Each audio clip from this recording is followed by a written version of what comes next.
Salam semangat, semangat belajar. Ketemu lagi untuk belajar bersama materi pesawat sederhana pada bagian katrol bergerak. Kenapa kita menyebut sebagai katrol bergerak? Katrol ini dapat bergerak secara bebas, di mana beban digantungkan pada sumbu atau poros dan dihubungkan dengan tali. Di sini titik tumpunya, kemudian di sini ini bebannya ya, lalu di sini adalah gaya atau kuasa. Kalau kita bandingkan dengan katrol tetap atau katrol tunggal tetap, perbedaannya ada pada bagian gaya ini. Untuk katrol bergerak, gayanya berarah ke atas. Tapi kalau untuk katrol tetap, gayanya berarah ke bawah. Dan titik tumpu juga berbeda pada katrol tetap dengan katrol bergerak. Katrol bebas ini berfungsi untuk melipatkan gaya, sehingga gaya pada kuasa yang diberikan untuk mengangkat benda menjadi lebih kecil daripada gaya beban. Maka dengan menggunakan katrol bebas atau katrol bergerak, ini semakin memudahkan kita. Gayanya semakin kecil, semakin ringan. Kecilnya seberapa, ringannya seberapa, akan kita bahas selanjutnya. Jenis katrol tunggal bergerak atau katrol bebas biasanya ditemukan di pelabuhan-pelabuhan yang digunakan untuk mengangkut peti kemas. Apakah katrol memiliki titik tumpu, titik beban, dan titik kuasa? Ternyata memiliki. Ya, kita lihat. A ini sebagai titik kuasa, T ini titik beban, B ini sebagai titik tumpu. AB ini lengan kuasa, sedangkan BT ini lengan beban. BT lengan beban, AB lengan kuasa. Berarti lengan kuasa ini lebih besar ya daripada lengan beban. Nilainya 2 kali. Karena lengan kuasa itu kan dari A sampai B.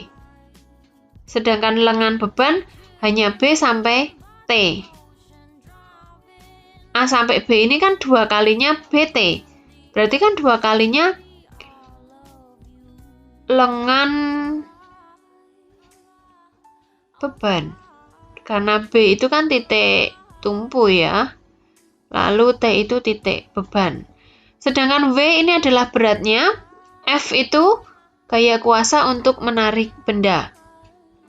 Besar kecilnya lengan kuasa dan lengan beban ini nanti akan mempengaruhi keuntungan mekanik dan mempengaruhi ciri khas dari katrol tunggal bergerak atau katrol bebas.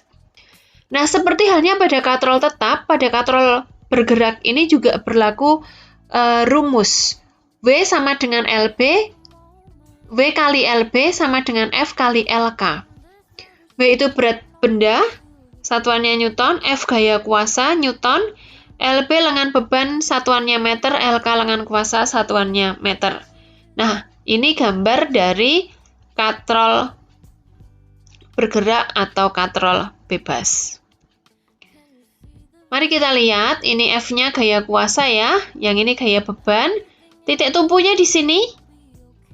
Berarti yang ini adalah titik beban, yang ini titik kuasa. Panjang lengan kuasa LK. LK itu berarti lengan kuasa. Lengan kuasa berarti jarak antara titik tumpu dengan titik kuasa. Ini titik tumpu, ini titik kuasa. Segini ya, 1 diameter ini ya. Nah, ini nilainya 2 kali lengan beban. Lengan beban itu jarak antara titik tumpu dengan titik beban di sini. Hanya separuhnya ya. Separuhnya. Lengan beban itu separuhnya lengan kuasa. Berarti kalau lengan kuasa 2 kalinya lengan beban. Kan lengan beban hanya dari O sampai A. Sedangkan lengan kuasa itu dari O sampai B.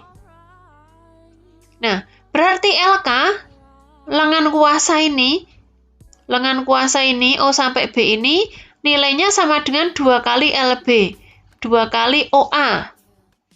O dengan A itu kan sama dengan A sampai B.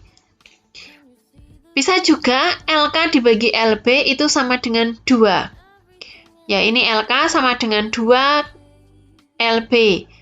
Kalau LB-nya ini pindah ruas, berarti menjadi per LK per LB sama dengan 2. Maka keuntungan mekanik katrol bergerak adalah 2. Kalau keuntungan mekanik katrol tetap berapa? 1 ya. Keuntungan mekanik katrol bergerak atau katrol bebas 2. Secara matematis dirumuskan sebagai berikut. KM sama dengan LK per LB sama dengan W per F sama dengan 2. Atau F sama dengan setengah W. Gaya minimum sama dengan setengah kali berat bendanya. Jadi kalau pada katrol tunggal bergerak atau katrol bebas, misalnya saja digunakan untuk mengangkat benda seberat 200 Newton. Berapa gaya minimum yang diperlukan? Pasti 100. Karena apa? Karena keuntungan mekaniknya 2. Berarti gaya minimumnya adalah setengah kali berat benda. Setengah kali berat benda. Ya, itu artinya keuntungan mekanik 2. Jadi kalau misalnya berat bendanya 400 Newton. Berat benda 400 Newton. Berarti berapa gaya minimum yang diperlukan kalau menggunakan katrol bergerak? Ya tinggal dibagi 2 saja.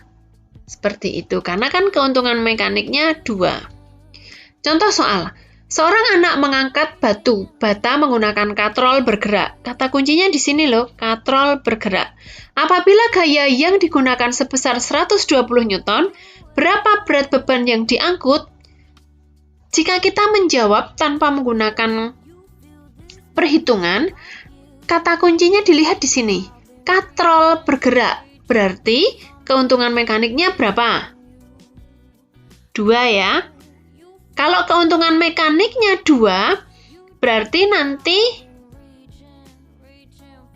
gaya yang digunakan itu setengah kali berat bebannya. Berarti 120 ini sebenarnya separuhnya dari berat benda. Maka berat bendanya berarti 240 Newton. Mari kita lihat perhitungannya. Benar tidak? 240 Newton berat bebannya. Diketahui F-nya 120 Newton, ditanya W-nya ya berat benda sama dengan titik-titik Newton. Dijawab, keuntungan mekanik katrol bergerak sama dengan 2. 2 dari mana dapat angka 2? Kembali pada penjelasan sebelumnya. 2 itu karena yang namanya keuntungan mekanik sama dengan LK per LB. Sedangkan lengan kuasanya itu bernilai 2 kali lengan beban. Ya, sehingga dalam perhitungan keuntungan mekanik itu ketemu 2. Berikutnya, KM, keuntungan mekanik ini sama dengan W per F. Karena kita akan mencari W ini dicari, berarti F-nya ini pindah ruas ke sini menjadi km kali F. Km-nya nilainya adalah 2, kemudian F-nya 120 Newton. Berarti W-nya sama dengan 240 Newton. Sama kan seperti tadi? Jadi beban yang dapat diangkat anak tersebut adalah 240 Newton. Baik, anak-anak, demikian penjelasan untuk katrol bergerak atau katrol bebas. Sampai jumpa, sampai bertemu lagi dalam pembahasan materi berikutnya.